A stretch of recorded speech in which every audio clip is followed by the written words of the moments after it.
joined now by Shannon Spake, who is about to head to the Washington game. I believe they play the Giants. And then next week, in theory, assuming that the Steelers can get past the woeful, misbegotten, not very good Dallas Cowboys, you would have an undefeated 8-0 Steelers team.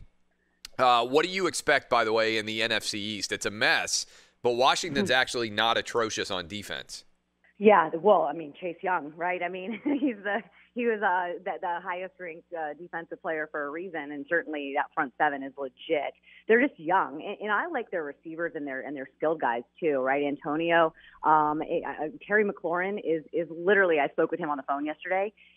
Clay, I wish we could clone him because not only is he so good on the field, he's such a great human being. Like if you watch some of these like films with him and videos with him, and he just was named captain in his second year. He's just such an incredible, like all around player. And well, obviously Ron Rivera, this is his first game after finishing his cancer treatment. We, I obviously have ties to Ron Rivera being here in the Charlotte area. Folks here really, really love him and love what he did with his team. So I'm, listen, hey, when you have teams that have losing records, sometimes those are some of the greatest games because, A, they have nothing to lose, and B, they really want to win a game.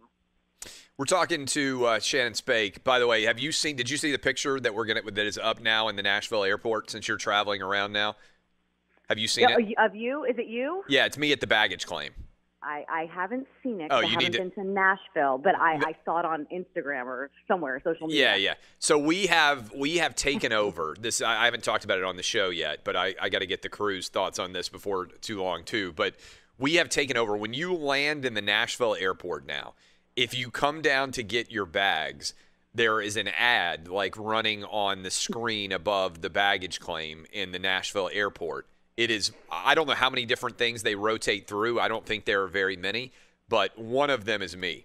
So as soon as you land, you don't have a Titans game on the schedule yet, but if you do, you are going to land in Nashville and you are going to see me rotating through above the baggage claim. What would your thought be if you had not known that and you had just looked up and seen suddenly that I am there telling you that you can gamble on sports in Tennessee now?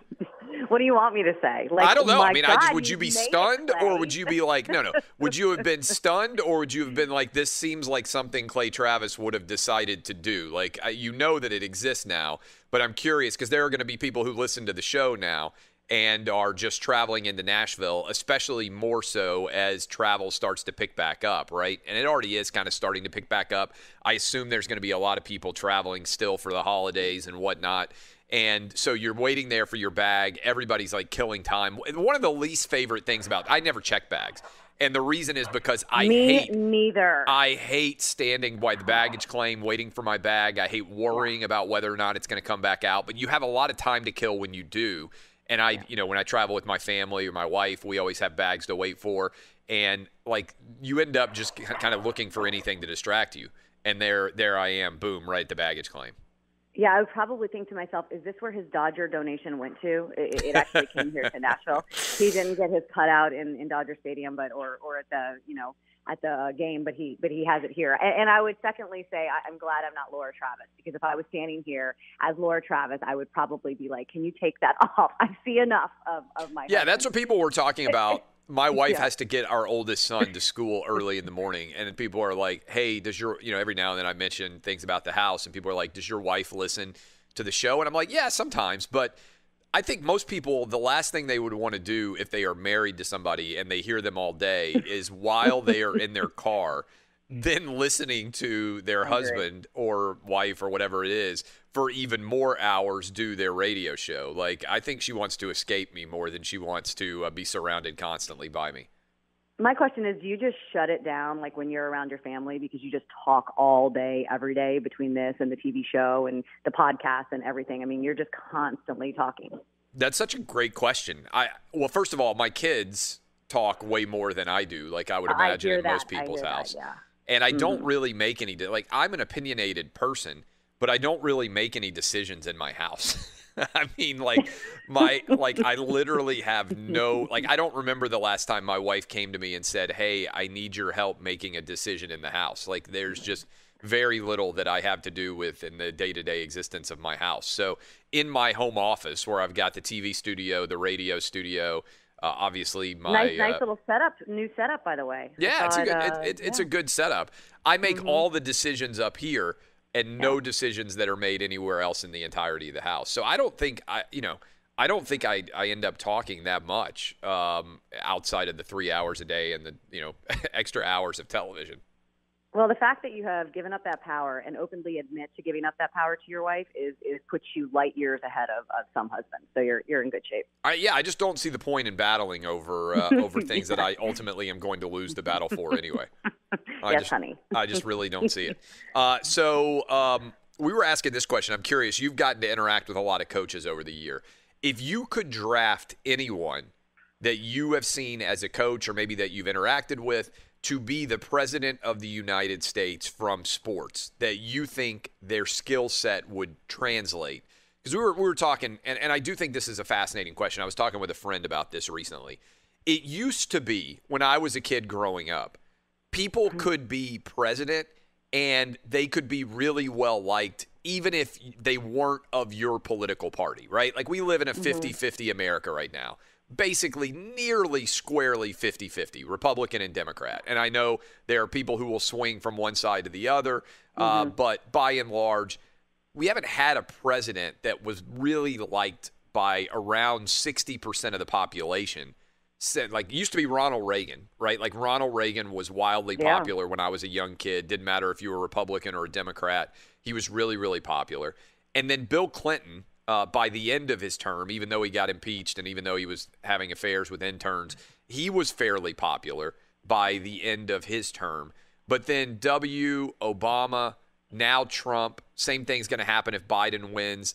I don't see them ever translating and becoming like 60% popular, right? It could still mean 40% of people don't like them, but 60% popular.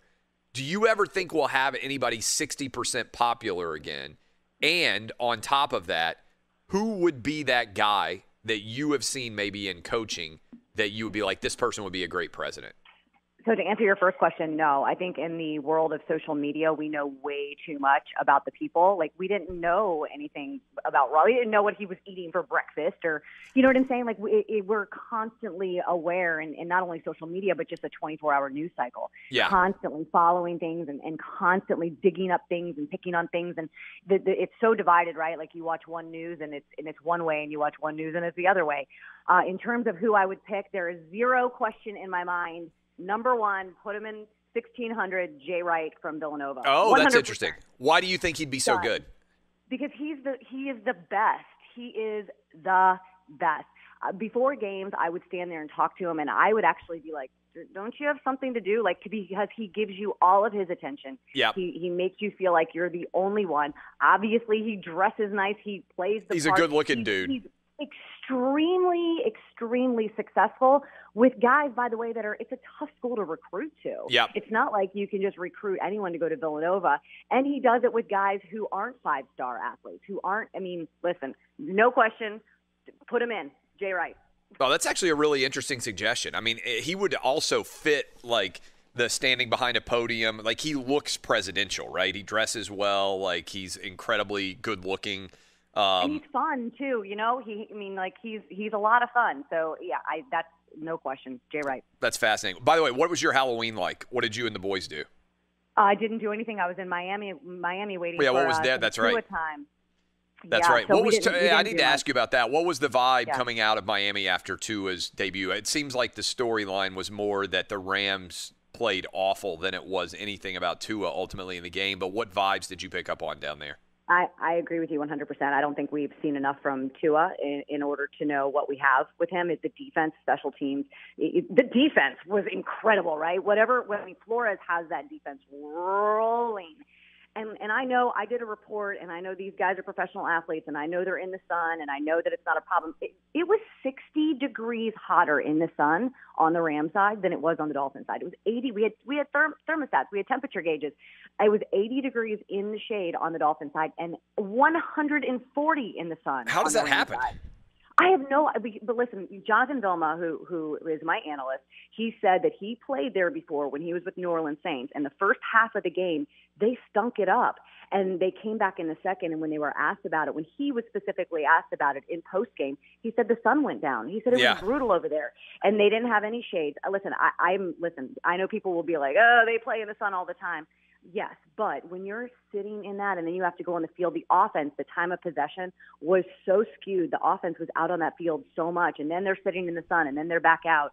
I don't think we saw enough of Tua. Obviously got his first touchdown and won his first game. The vibe was incredible. I mean, folks wearing number 1, folks wearing Hawaiian shirts, lays, screaming his name as he walked onto the field. There was certainly an energy around him getting onto that field. We're talking to Shannon Spake. You can see her on the sideline this weekend in the Washington game at home against the Giants. Next week, she'll theoretically get to go and watch what happens with the Steelers off the Cowboys game. What do you think about the Cowboys? Like, I mean, this is one of the all-time, I don't even know, disasters, I think is probably fair to say. I mean, it's not like they control all of the things that have gone wrong for them, but Dak has that gruesome injury, and the offensive line has had major issues. Andy Dalton gets a concussion and then gets COVID. All of a sudden, it seems like Ezekiel Elliott is just a shell of the player that he has been in years past, and they don't even know who they're going to play quarterback now. They're the biggest underdog since 1989. Like, this season is obviously shot and finished, but what do they do going forward? I mean, I think you got to get a quarterback, number 1, right? I think they have to figure out what to do with Dak, whether to bring him back or whether to potentially tank for Trevor.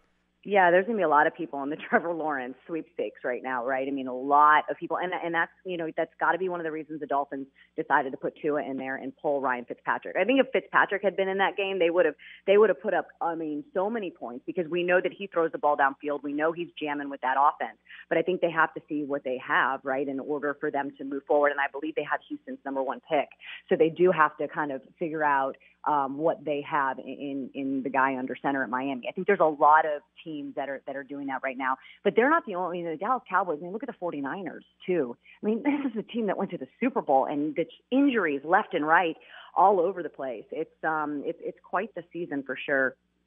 Did you stay up and watch last night's game?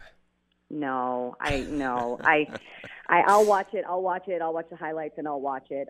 We did conference calls. Actually, it's funny. We actually talked to Jason Garrett last night on the phone. He's the offensive coordinator at the Giants. And so when you mentioned the Dallas Cowboys, we spoke with him, and we were up pretty late doing those conference calls. And this weekend, big weekend for NASCAR. I have to, it's the last race. We made it, the last championship race. So they're out in Phoenix, and Chase Elliott, Joey Logano, Brad Keselowski, and Denny Hamlin are all going for the title this weekend, last race of the year. That's actually impressive, because NASCAR, and with all the travel and all the different crew members and everything else, when NASCAR said that they were going to try to get the entire season in, a lot of people said they were crazy. There was no way it was going to happen. It's a pretty good testament to NASCAR that they found a way to get that done. Yeah, especially with listen, this has been such a crazy year with NASCAR, everything that we've gone through. I mean, I know you've talked about it more this year than probably in your entire life. And for us to get to this point at Phoenix, like you said, all of the races in, we've moved so far in the sport. Now with Michael Jordan coming in, they did announce that it's going to be the 23 car moving forward next year. It's been such an incredible year for the sport of NASCAR. And then you guys will be back in February at the Daytona 500. Is that the expectation? Yes, it starts all over again. NASCAR is literally the longest sport. I've covered it for 2 decades, and yes, back in the day we had testing too. So those guys would be down in Daytona in January for 2 weeks for testing. We don't do testing anymore the way that they used to. It's all simulator based now.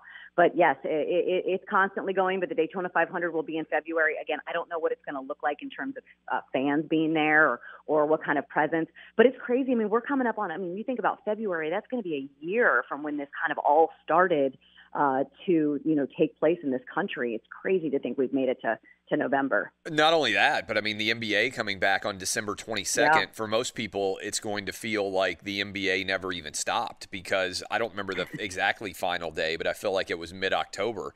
that the NBA officially finished their season, and now, boom, suddenly they're back, and it's hardly been any off-season at all, particularly when you factor in the training camps and everything else associated with it. Shannon Spake, have a good time in D.C. We'll see what happens in that game between Washington. And by the way, Ron Rivera, such an incredible story. He finished his cancer treatments, right? I mean, that's a very positive thing that happened during the course of the season. Yeah, this will be his first game back after finishing the cancer treatment. So we're going to talk to him today on the phone, do our conference calls today. And so certainly looking forward to catching up with him and congratulating him on that. It's a phenomenal story.